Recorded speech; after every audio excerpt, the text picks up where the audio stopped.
Hello, and welcome to the Hunting Illinois podcast, formerly known as the Illinois Learn to Hunt podcast.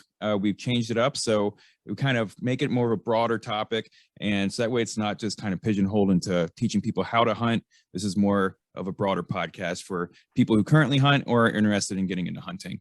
So the Hunting Illinois podcast presented by Illinois Learn to Hunt is what we're going with for now on. All right, so with us today, we have Curtis, Adam, and Dan, and we're going to talk about some game storage. So guys, what are some common ways after the season's over, you have a pile of meat sitting there? What are some ways that you guys preserve your meat for long-term storage? Ooh, that's a good question. For me personally, a lot of it depends on not only the specific species, but more importantly, how I plan on utilizing that game meat in my normal cooking activities. If I want to do a lot of stews, I might do some canning.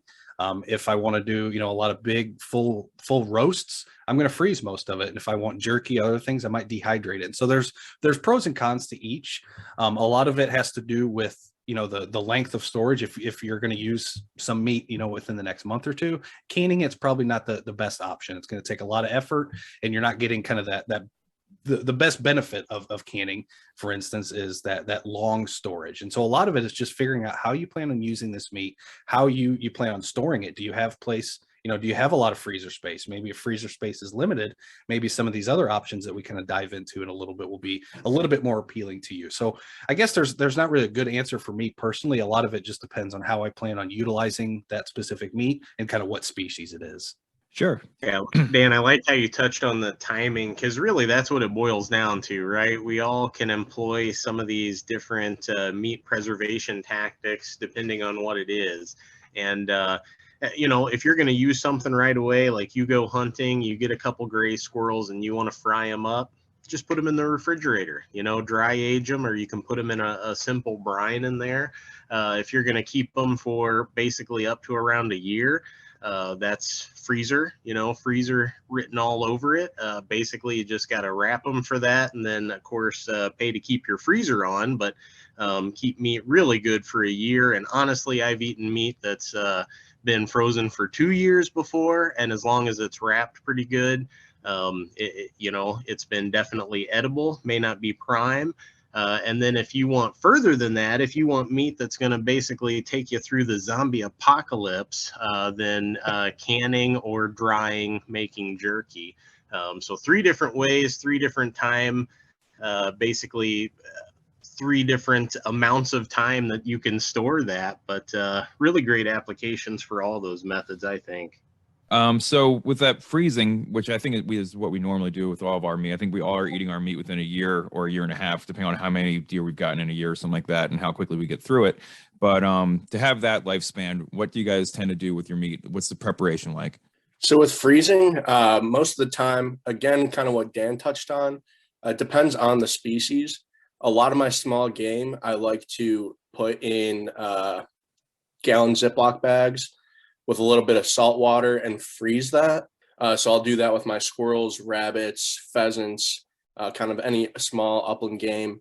I don't know why I tend to do that, but I feel like it lasts longer, and you avoid, getting freezer burn just because it's already in a block vise.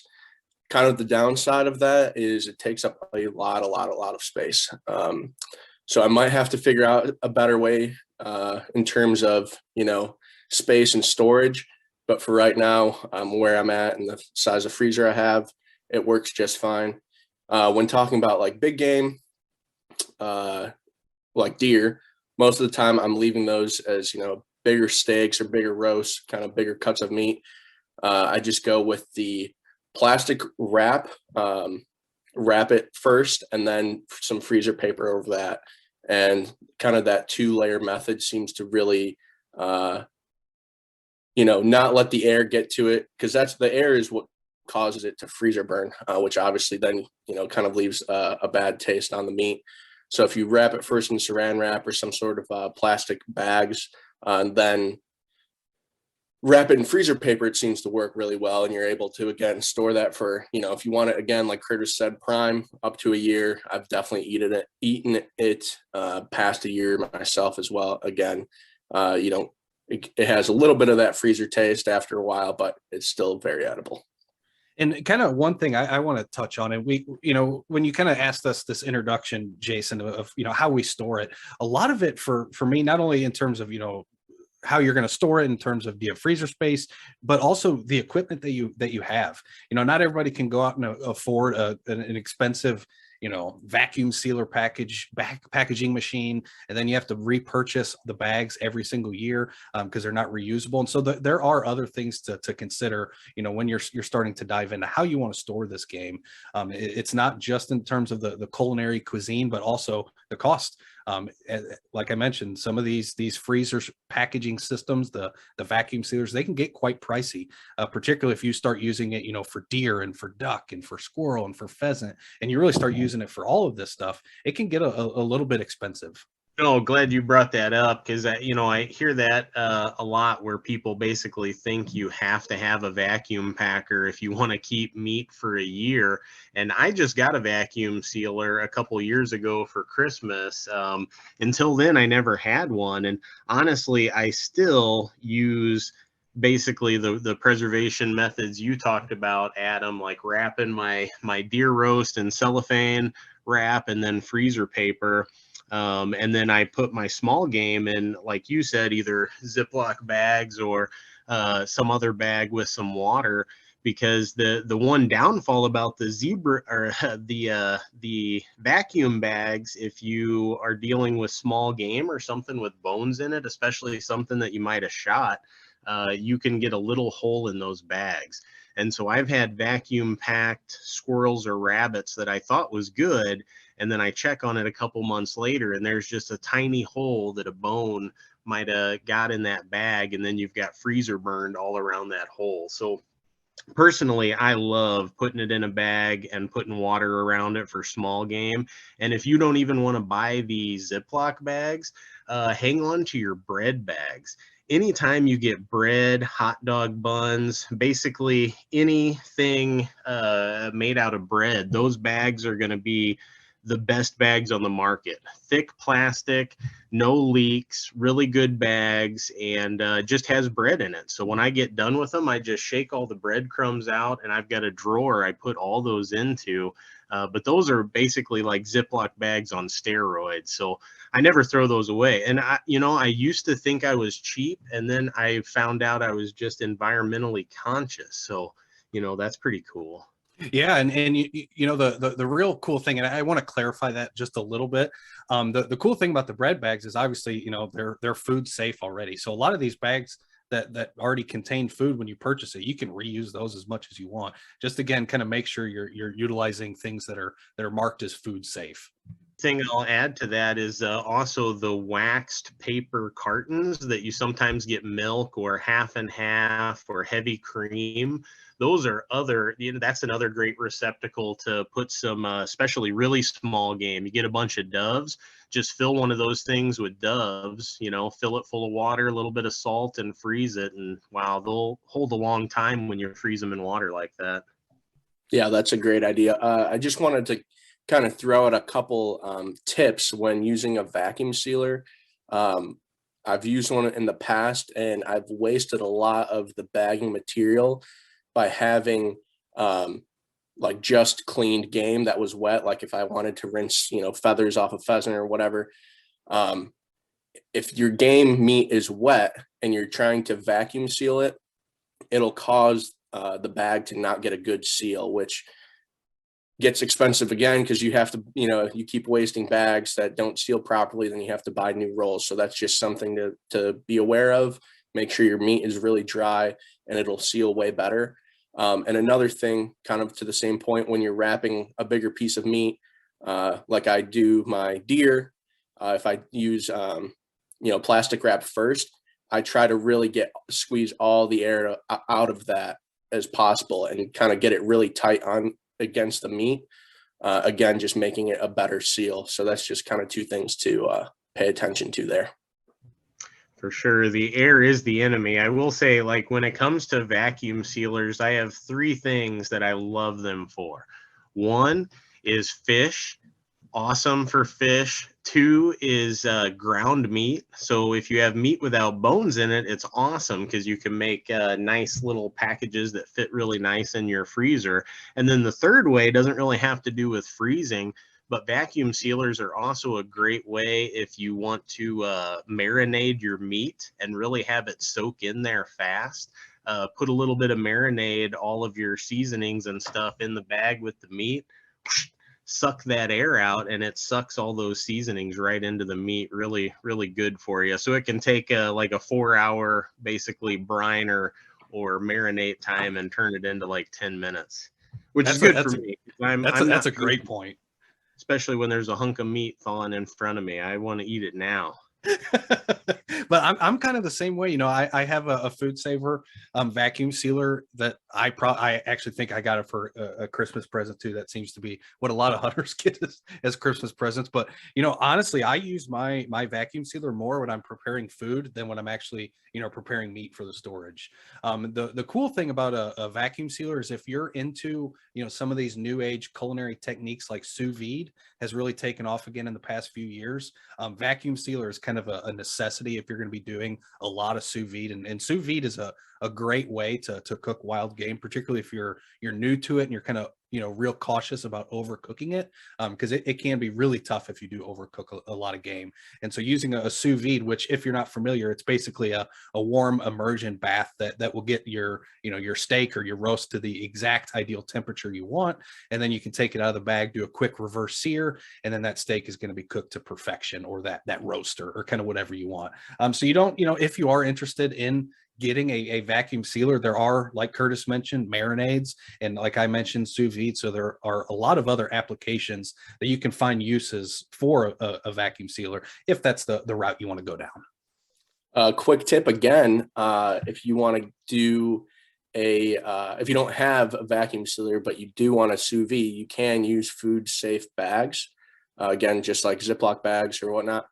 But a cheap way to get the air out of those bags is if you put your piece of meat into the Ziploc bag and get a pot of really cold water, and you slowly dip your bag down into the water. It'll push all the air out of the top, and once you're at the zip lock part, you just, you know, lock it up, and theoretically it's kind of like a vacuum sealer right there. So sure, it's not going to be perfect, but I've done it. It's never perfect, but it's enough to certainly get the job done. And like you said, it gets the vast majority of the air out of there.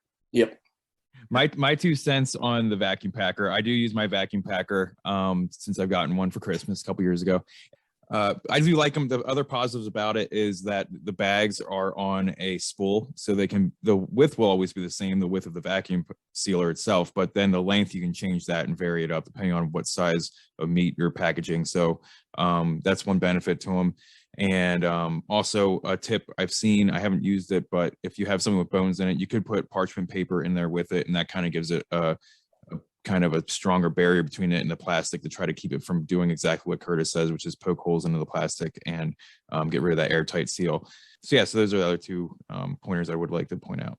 Yeah, and that's the cool thing about a conversation like this is, you know, it's kind of like culling or decoy placement. Every single person has a little bit of a different way they do things, and I think that's so cool to hear everybody's different, you know, way they do things. I just think it's really interesting and really unique in that we all have our own, you know, personal constraints and our own personal desires and our own personal ways we like to cook things, and that typically follows along with our storage options too. So that's cool. Yeah, and it's good that sounds like one similarity that we have, though, is when it comes to preserving deer. So when we get a deer, I'm pretty sure we all do the method where we wrap it in cellophane or plastic wrap and then, you know, wrap it with freezer paper, right? Other than the ground meat that we talked about. Yep. We all do that? Yep. Cool. All right. So we can agree on something. I vacuum seal everything. Be one of those. This is what I got. It's what I got. I don't know. No, and if it works well for you, I mean, yeah. I have gotten them both back. I mean, to show that they both work. I mean, you go to a professional butcher and I get meat back vacuum sealed, and I've gone to other butchers and I get my meat back shrink wrapped with paper. So so the professionals are doing it both ways. I mean, it all works. So for longer term storage, what are some other methods you guys have tried out? I know, Dan, you've done canning before, right? Yeah, so canning is kind of my let's say favorite long-term storage. The real cool thing about canning meat, and if you've never seen canned meat or been around canned meat that's in a clear jar, it does look it looks unappetizing, but it's really great for long-term storage. And a lot of times you can get, I think USDA recommends about 2 to 4 years that that can be on a shelf in room temperature in a cold, or not cold, but kind of a cool, damp room, and it can last, upwards of 4 years. And I've actually still got some that I plan on eating later this week that I just dug out of the cupboard. That's about 2.5, or yeah, probably 2.5 years old at this point. It was 2 years ago, early season. So I'm going to not thaw that out, but cook that up and see how it tastes. But canning is a really unique process that I don't necessarily recommend after you hear this podcast that you go out, buy a pressure cooker and try it. There is a little bit of a learning curve. So I would recommend doing some research, watching some videos, because there are a few kind of safety things to keep in mind with these. Obviously, you're creating a closed area with a lot of pressure building up. And there has been instances where if there's an issue with your specific pressure cooker, or maybe you put a wrong weight on top, and so it doesn't have the ability for some of that air to escape, and it just becomes a really pressurized bomb, essentially, that can explode and has caused death and injuries. So again, just kind of be cognizant of that. Read through the manufacturer's recommendations. Every pressure cooker is a little bit different, but they all kind of operate the same. So you're gonna go ahead and get your meat all cut up. I like to do about 1 to 2 inch kind of cubes. When I'm canning meat, I'm primarily using it for stew. The real cool thing is you can grab that can off the shelf, throw it in a pot. Your meat is basically already cooked. All you have to do is, warm it up, add in some carrots and some of your other favorite veggies, and boom, you have deer stew made in less than 30 minutes. And so that's the appeal for me. But the process itself is a little bit convoluted and can be complex if you're frequently, if you're brand new to this, because there are a lot of little nuances to pay attention to.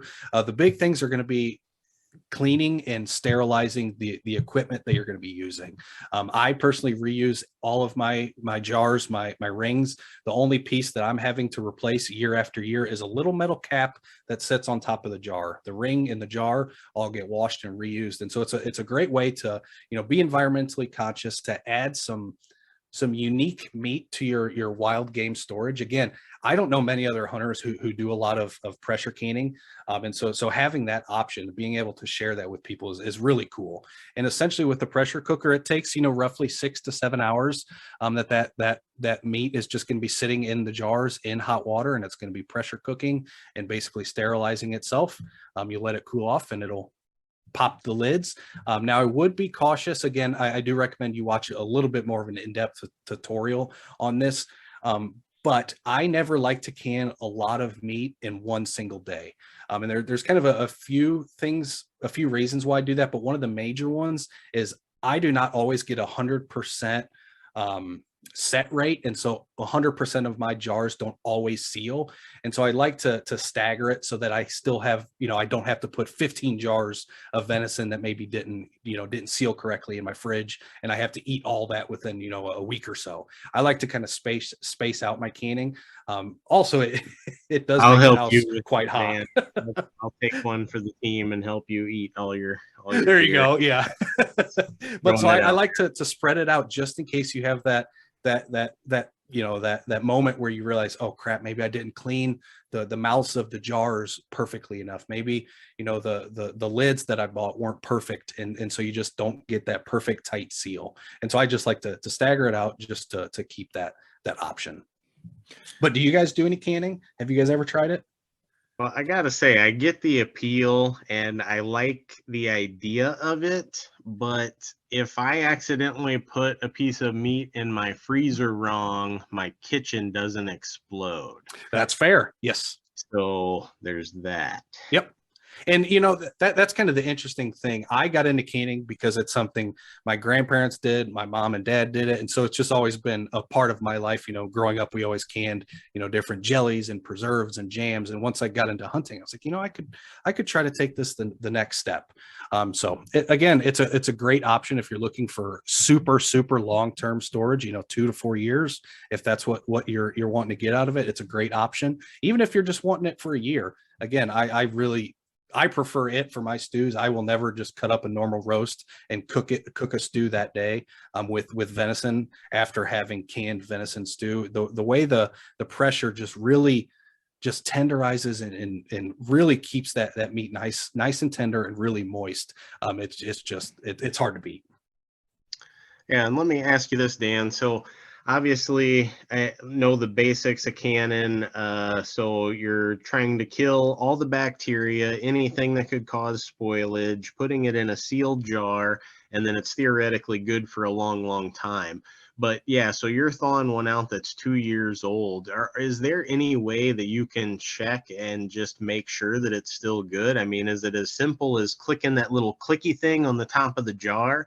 And Yep. As long as it goes click, click, click, then it's good? Yep, that's a great question. I look for a few things. One of the first things I look for, a lot of it depends where you're going to store it, whether it's I like personally a dark, dry place, but obviously not everybody has access to a dark, dry place. So if you do have an area that has a lot of moisture, you will start to get some rust around that seal, and that can cause that seal to break over time. So it's really important, and I'm glad you brought that up. So I always look at that seal, confirm that it's not too rusted out, that it looks like it's still sealed. And then at the top, like you said, if the plunger at the top lid allows you to push it up and down, that means there's air in there and it's no longer sealed. So that's another thing I always check. And then the last thing I check is I'll go and take the ring off. So I'm just the lid of the can is sitting on top of the jar. And that is what's actually suction. So it's not going to just fall off, but I'll try to very gently push it with my finger. And if it's one of those that pops off super easy and doesn't take any amount of force, then chances are I'm probably not going to eat it. But if it's one of those where, you pop it off and it makes that nice kind of sound as you're relieving that pressure, that lets you know you're in a pretty good spot. And also the smell, if that meat starts to go bad, it's in room temperature, just sitting in a can, you're probably going to be able to smell it as it starts to go bad too. But those are kind of the things I look for. Always trust the sniffer. That's what I say. That was a good pop, Dan. I didn't know we were getting sound effects. I was going to say the same thing. You sound like Michael Winslow. That's pretty good. What else we got? I think we need to do a reaction to trying canned meat for the first time. I think we got to. Hey, there you go. I've got plenty, because I've never had it or been around anyone who's done it, but it's very interesting for sure, and it's definitely another avenue to go if you have a lot of game meat laying around or you want to try it out. Or let's do it. Iron Chef canned deer. There you go. And request, though, let's not call the clicky button a plunger. It's kind of unappetizing. That's fair. Clicky button. I like clicky button. Clicky button. But one thing I did want to bring up, it also makes great gifts. You can we did it one of our first years that me and my wife were a couple.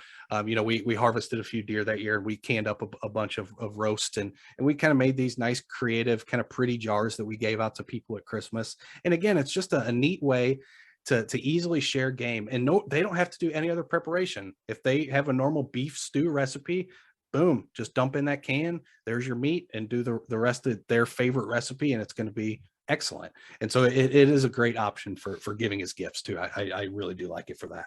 Oh, that's a really good point, Dan. And we should actually go ahead and mention what legally you need to do if you're going to give wild game as a gift or receive wild game as a gift. Because I do the same thing. I do it with ducks a lot of times. If you get a nice mallard or pintail or a good puddle duck that maybe is headshot, so not really obliterated through the breast, and pluck that real nice and freeze it, that would be a good time to use the vacuum sealer to make it look like something that comes from a restaurant, but makes a great gift. And if you think about it, it might be somebody's favorite gift of the whole year, because a lot of people are buying them random things that a million other people are getting from Walmart and Target and all this other place. But when you give the gift of wild game, that's truly a unique and special gift. And if I give somebody a pintail, a blue-winged teal, a duck like that, that might be the only time in their whole life that they actually try that critter. But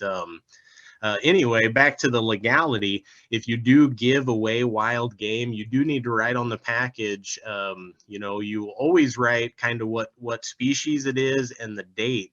But then once it's gifted, you do need to write your DNR conservation ID number on there, and then your name and address, so your information is on that package. Did I cover it? Is there anything else you got to write on gifted wild game? I think it's just your name, address, conservation ID number, and the date. Yep, you got it. And I personally add a few other things. I always like to add, where I harvested it and kind of stuff like that. But it also makes freezer organization, and we'll get to this in a little bit, but freezer organization is one of those things that's so crucial. As a hunter, you're really going to start, you'll notice the more hunting you do, you'll start to really fill up your freezer, and you'll get to the point where you're like, I don't even remember what's in there. And then you'll go to clean out your freezer every few years and you realize, oh my gosh, I had all this roast in here from 4 years ago. And so it's really important to have those dates marked on there, even if you're not giving it to somebody, just for your own personal kind of organization, for lack of a better term. So like I said, even if I'm not giving that meat to somebody else, I still follow all those kind of steps that Curtis laid out. And I list everything on that meat, just again, for my own personal comfort. I can just go grab a meat and say, oh, I know how old it is. I know what cut of meat it is. I know what deer, what animal it's from, and all that kind of stuff. So it is important. But good stuff, Curtis. I'm glad you brought that up. For sure. I definitely want to make that clear. I do always write kind of what it is, what the cut is, especially if it's deer, and then the date. Because I definitely, back in college, like you say, you'd get to the bottom of the freezer. And I was a trapper, so you never know what it could be. There'd just be packages of meat down in the bottom, and we'd have a beast feast, and people be like, dang, that's good. What is it? And I don't know. the only kind of make people worried when you say I don't know. The only thing I kind of want to add on to the gifting meat, and you may have mentioned this, I may have zoned out for a second, but the concept of possession limits, right? And so we as hunters have possession limits. We can only have a certain amount of species in our freezer. Well, if you're giving that game to somebody else, that person also needs to keep in mind their own personal possession limit. So if they're already a waterfowl hunter and they already have a ton of ducks in their freezer, I don't know why you'd be giving them another duck, but just kind of keep that in mind as well, as that possession limit still will apply to that person, even though they're not a hunter. They're accepting that game, they still need to make sure they're following that possession limit. For sure, good point. And of course, you can't sell it, so you can't get gifted a wild duck or something and then sell it. But yeah, good point. So my family tradition isn't giving away canned meats, but we do give away deer jerky is what we tend to do. Jerky is another way that you can use to help preserve meat for a little bit longer. What are some ways do you guys have made jerky in the past? I guess I'll start. I have some interesting experiences with jerky. I've tried it, I feel like, just about every way that's out there. Me personally, I prefer to use for lack of a better term, right now I'm just going to call it muscle meat. And so this is the meat that has not been ground up. It's still in kind of that whole muscle. I prefer to use my muscle meat for roasts, for stir fries, for kind of a full meal. I personally don't like to cut up my muscle meat to make jerky. That's just not how I like to eat game. If you do that, that's great. So I have done a lot of the kind of ground jerky gun contraption that they sell at every outdoor store, where you take a big ball of ground deer and shove it in this tube, and then you kind of squeeze it like a caulk gun, and it just squirts out this little stream of ground meat onto your dehydrator. I personally have never found that to be super appealing. I don't know if you guys have tried using some of these jerky guns. I know Adam has. I think you came over a couple years ago and we actually did it together. But I personally am not a big fan of the ground jerky. And so I don't do a lot of jerky making. Just again, I prefer to use my muscle meat for cooking, as opposed to slicing it up and just jerkying it. Yeah, I'll eat the ground jerky. but I, like you, I prefer like the whole meat jerky. And my brother has even made it. He's got a dehydrator now, but before he had a dehydrator and a smoker and all that, he would make jerky just in the oven. You could turn the oven on real low and dehydrate meat. It takes a while, and he would use whole muscle pieces of duck, goose, and deer and beaver, because that's what we had. And yeah, he made some pretty decent jerky just right in the oven. Can't complain about that. Yeah, it works. No equipment, and good, nice little snack when you're duck hunting. Everybody, you don't want to grab a sweet or salty Hostess or potato chips. Nothing better than a chunk of deer that you harvested earlier that year or last year to keep you going. I use a dehydrator myself. Again, another Christmas present you can get for yourself there. And I have talked to people who've used ovens before, and I've talked to people who use smokers before, and everybody has their preference. I know smoker people tend to kind of put their nose up to the dehydrator people, but someone told me that's gas station jerky. I'm like, oh well, I'll take my gas station jerky over your dried piece of meat. But yeah, so it takes about anywhere from 8 to 4 hours, depending on how thick you cut the meat. And I asked the butcher for like just to set out a couple pounds of jerky meat, or if I butcher up a deer myself, I'll have the scrap pile that's the stew meat and the scrap pile that's going to be jerky meat. And that's kind of how I go about accumulating the jerky meat. I probably get about 5 or 10 pounds a year, depending on how many deer I get, that I like to turn to jerky for sure. Has anybody ever made pemmican? No, I have not. Oh, Have you? What is it? No, just wondering. It's one of those things that's like gaining in popularity that I would like to try. I have tried some like different jerkies that are made kind of in that style. Like I remember when I was out west doing songbird point counts, there were some Native American reservations that had a jerky. I think it was called Tonka, but it had a lot of blueberry and cranberry and like fruit pieces mixed right into the jerky, and it was super good. I got several pieces every time I was in there. But as I understand it, that's kind of what pemmican is. It's meat based and fat based, but then also little bits of like fruits and nuts and stuff. So I don't know. Well, sounds maybe good. Yeah, maybe I have had it, because I've actually the local processor here that I like to take one deer a year to get processed, because they make some great snack sticks. And one of the snack sticks they offered last year was I forget what it was, but it had chunks of cranberry in it, and I found it very good. Yeah, it does. It goes together way better than you think it would. I don't know, at least for me. Yeah. Outside of kind of the jerky, thing that you can do with smokers, I have really grown fond the past few years. Adam actually came over to my place a few years ago and brought it over a few roasts, and we did it, so he can kind of speak to it too. But I like to take a big rump roast, smoke that thing, get it nice smoke ring, get a nice bark on the outside, and then slice it very thin. I actually bought a meat slicer just for this, and I'll take it and I'll just thin deli sliced meat, and it makes great roast beef sandwiches. And that's what I use a lot of my vacuum sealer bags for, is I'll cook up these big roasts, smoke them, get that meat nice sliced thin, and then I'll just freeze them into individual bags. And whenever we want to have sandwiches for the week, we can just go grab out a hunk of smoked venison that makes some of the best roast beef style quote unquote sandwiches that you've ever had. Oh, yeah. so Don't always now. I know. Geez, yeah, I'm just imagining on a bag chopped up pepper. I gotta go, guys. We about done. Wrap this one up. Yeah, that was really good though, Dan. I remember we did we did quite a few of those roasts that day, but we did each one in like a different rub. Like we put a different rub on each one, so each roast had different flavor. Which one was the favorite? What was the best?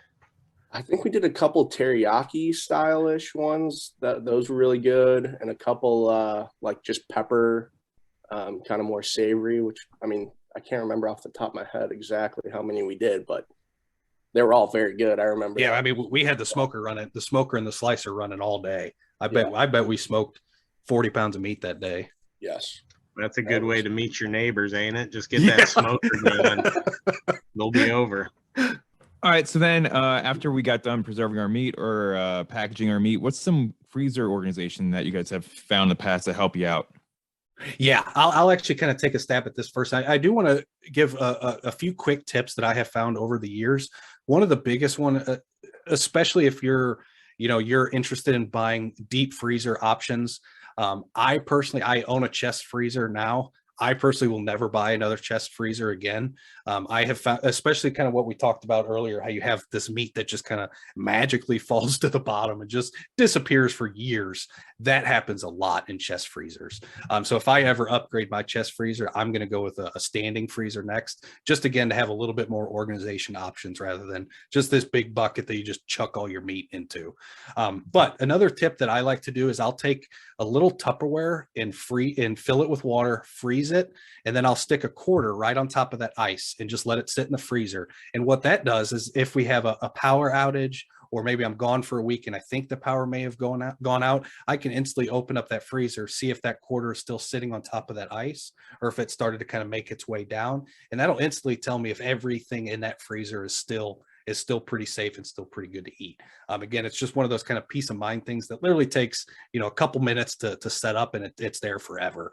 So I definitely do recommend that.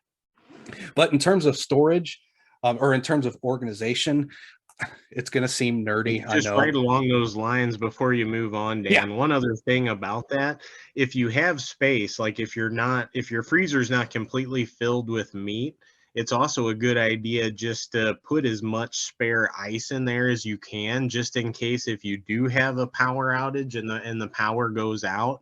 If I've got 5 or 6 2-liter bottles filled with salt water, and I usually make salt water because it holds the ice a little bit longer than pure water, but just those sitting in your freezer can keep everything frozen for, probably a week or two if it's not too hot in the ambient environment. That's a great point. Yeah. Yeah, but just kind of back to the organization a little bit. I have consciously divided up my freezer. So again, I have a chest freezer, and that's kind of where all of our wild game, all of our fish go, all of our kind of anything like that. Where we use the freezer upstairs is more of our frozen dinner, frozen pizza, that kind of thing. So I have kind of actually divided up divided my freezer. So I have kind of one section that's just for fish, one section that's for quick meals. So these are things that like I've already prepackaged, like that roast venison we were talking about, maybe some of the snack sticks, things that are just basically ready to grab, maybe thaw out for a day or two and are ready to go. And then my final storage is kind of my bigger cuts of meat. So that's where a lot of my roasts are going to be that I haven't really touched yet. That's where my back straps are going to be, and some of the bigger cuts of meat that I have plans for. So if I have a whole duck, it's going to go over there. Where if I have maybe a duck breast, I might put that in kind of the center where I use so a lot of it, I don't necessarily focus it on species. I more focus it on how I'm going to prepare it and how quick it is to thaw. Because I don't know about you guys listening, but I know me personally, we kind of talked about this before we started recording. I am notoriously bad about getting meat out ahead of time to thaw in time for dinner. And so having kind of the separate portion of my freezer that allows me to just quickly grab meat that can be thawed and cooked real easy has been a pretty big lifesaver for me. I'm kind of in the same boat as you, Dan, in the fact that when I do upgrade my freezer, I'm definitely going to go to an upright one, just for that kind of same reason that you'll have your random bags of frozen meat that kind of fall to the bottom and, unfortunately probably don't get used later on. But also, you got to consider space and all that stuff. But I'm kind of in the same boat with that, is that you'd be able to see what you have way better with an upright freezer. You guys talking about your dream freezers here. I don't know why, but I just had this vision. Do you remember that old show Dinosaurs? I do. With the animatronic dinosaurs. And whenever they would go to the refrigerator and open it, there'd just be all these fuzzy little paws. Like, like I'm just thinking, like, man, if we're talking about dream freezers, that's a pretty right. Yeah. Oh, that's good. But yeah, kind of back to freezer organization. It's also very important, especially if you're just getting a deep freezer for the first time. It is important to make sure that I like to do it. I probably should do it more often, but I do like to every other year, I will do a big freezer clean out, or I will pull all the meat out, put it in coolers. I like to do it primarily before the season, so that's kind of when before hunting season starts, so my freezer is kind of dwindled a little bit at that point. But get everything out, get that thing defrosted, because over time it will start to build up a pretty significant ice layer, and again that just eats into your overall storage space. So I like to, again, every other year or so, do a big deep thorough clean, get that thing defrosted, get it cleaned out, get it reorganized, and get it back up to snuff. Yeah, one other thing I like to do that helps me in organization is to keep a list external to my freezer. So sort of taped onto my freezer, I've got a little folder with a piece of paper on it. And theoretically, every time I put something in or take something out, I should update that list. That's another step. So sometimes I do forget, but it is nice just to, instead of having to dig through there, I can grab a piece of paper and kind of look and say, oh, well, I do have some deer shanks, or, if I'm looking for something specific, that's, that kind of helps me to know at least whether I have it or not. Then I may have to go in an expedition through the freezer to find it, but at least I know it should be in there. Sure. Pretty soon. I'm sure you guys have all seen the new commercials for the fridges with like built-in cameras that tell you what's in there. They need to make one for us hunters. Oh, geez. It'll probably be like tied into some microchip in our brain, and you'll just it'll know that tomorrow you're gonna want steak Diane, and it'll like thaw out your deer steak for you and set out some mushrooms or something. I don't know. Who knows? I don't know if that's exciting or scary, really. I agree. All right. Well, so these are all questions you got to kind of plan for as you get into hunting, or if you're continually hunting now. You have to, after you go and get the game, this is another step. You got to know what you're going to do with it and how you're going to preserve it and what storage you need for it and what you're going to be interested in. And you might evolve over time like these guys and go from a big chest freezer or to a big standing freezer. But yeah, so just something else to think about. And if you have any questions on that, reach out. Or if you have any other suggestions on how you might go and organize your freezer, let us know. But right now, I'd like to. Oh, go ahead. I'm just going to cut you off. I'd like to kind of summarize this section a little bit by a quote that Chuck Stites, he's a local deer processor. And if you heard our recent podcast with him, he actually talked about this quite a bit.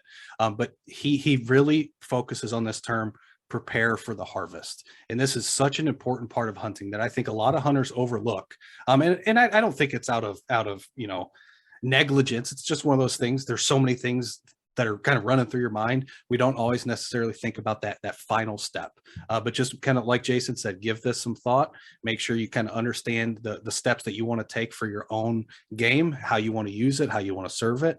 But just kind of, again, prepare for the entire harvest. Don't just prepare for the hunt, prepare for the harvest and what's after. And got to throw out there, anybody that likes to eat meat, cook meat, anything with meat, definitely need to check out that talk with Chuck Stites, because I don't know if I know in that interview we talk about his credentials, but this is not just a meat processor. Like this is the real deal. You talk to your Uncle Dave, who says he likes to do this, likes to do that. Well, we've got a guy who's actually a meat scientist. So definitely something you're going to want to check out. Yeah, and it was a great conversation. I'm glad you kind of tied that in, because it really does fit well, kind of as a precursor to this, or even listening to it after. But if you missed that episode, definitely give that a listen. All right, now it's time for Critter Trivia. All right. Well, in our last podcast, we were talking about urban waterfowl. So our critter trivia question of the podcast was, in Illinois, there are 3 species of swans that you are likely to find in the wild. One of those is an introduced species, and 2 of them are native species. What are they? And then I would hum the Jeopardy theme song, but copyright infringement and all that, so I will not. But the answer is the 3 swans you can find in Illinois are the trumpeter swan and the tundra swan are the native species. We like them. Very nice. Black bills, big birds, beautiful white. And then the introduced species, which is also beautiful, but we like them less because they are not a native species, is the mute swan. And those are the ones that you may see with the big orange bill with sort of black around the cere. But those are our 3 species of swan: mute swan, trumpeter swan, and tundra swan. Have you guys seen those out and about? They're pretty cool when they fly over and make their trumpet-like call with the trumpeter and the tundra swans. Yeah, I've actually never seen a oh, now you got me second guessing which one's which. I have seen tundra. I've never seen trumpeters, and I've seen plenty of mutes. Sure. Yeah, there's more tundras. There's actually there's a season on the tundra swans in some states, not here in Illinois, but the tundra swans have the little bit of yellow up there at the Yeah, that's cere, right. kind of between the eye and the bill. There's a little bit of a structure difference too, but I got the chance to see some tundra swans when I was up in northern Alaska, and wow, they're just it's hard to describe how such a big bird, they can fly through the air just like silently. It's really strange. That's cool. So really serene experience seeing them fly through the marsh. But let's get on to our critter trivia question of this podcast. So we're talking about meat storage, all this good food. I've got a puddle of drool sitting here at my computer where I'm just hungry and ready to eat my notebook. So our question is going to revolve around that too. And let's say it's deer season. You go out and you shoot that trophy buck, that big buck, the one you didn't think you'd have a chance at. You shoot him, he's down, everything's great. Now, true or false, the first thing you do is you go up to that deer once you find it and remove the tarsal gland. True or false? It's easy, 50-50, one or the other. Flip a coin. Now, I will say, if you're unfamiliar with what a tarsal gland is, if you look at the inside back legs of a deer, you can really see them quite well on bucks, but it'll be right on kind of the inside of the knee joint, and that is that tarsal gland that he's talking about. And pro tip, if you listen to the episode with Chuck Stites that Curtis just referenced a few minutes ago, we actually did discuss this very topic with Chuck. Oh, you're giving them the answer now. But they have to search for it. Here we go. Might as well just hand out the participation ribbon right now. All right, guys. Well, that does it for this podcast. We'll see you all next time.